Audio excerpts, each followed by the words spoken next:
Question 2024 assertion और reason type. Assertion work done by electric field on moving a positive charge on an equipotential surface is zero. निश्चित सही है।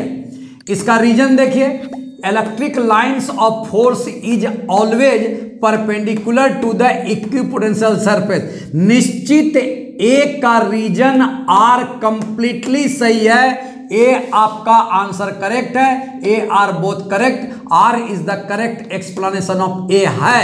निश्चित A correct है। अब reason देखिए, ये इक्विपोटेंशियल सरफेस है। इक्विपोटेंशियल सरफेस में दोनों पोटेंशियल आपको यहां से यहां तक इक्वल होगा। इसका मतलब नेट पोटेंशियल डिफरेंस आपका जीरो होगा। अब जीरो अगर होगा तो निश्चित इलेक्ट्रिक फील्ड इक्विपोटेंशियल सरफेस पर परपेंडिकुलर होगा, तभी जीरो हो सकता, नहीं तो नहीं जीरो होगा आपका change in potential in equipotential surface. अब यहां पे रीजन ये है कि इलेक्ट्रिक फील्ड के डायरेक्शन में जाने से पोटेंशियल का मान घटता है। यहां पर V1 बड़ा होगा, V2 आपका छोटा होगा। यानी इलेक्ट्रिक पोटेंशियल के डायरेक्शन में जाने से पोटेंशियल कभी इक्विपोटेंशियल बन ही नहीं सकता। अगर इलेक्ट्रिक फील्ड के अपोजिट डायरेक्शन में जाइएगा तो पोटेंशियल का मान बढ़ेगा यहां पे।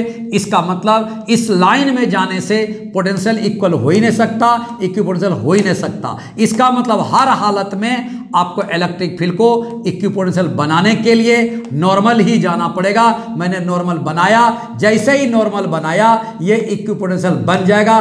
कैसे बनेगा अब देखिए, जैसे ही आपने नॉर्मल बनाया, ये आपका ds है, ये फॉर्मूला लगाइए, वेक्टर E डॉट ds लगाया।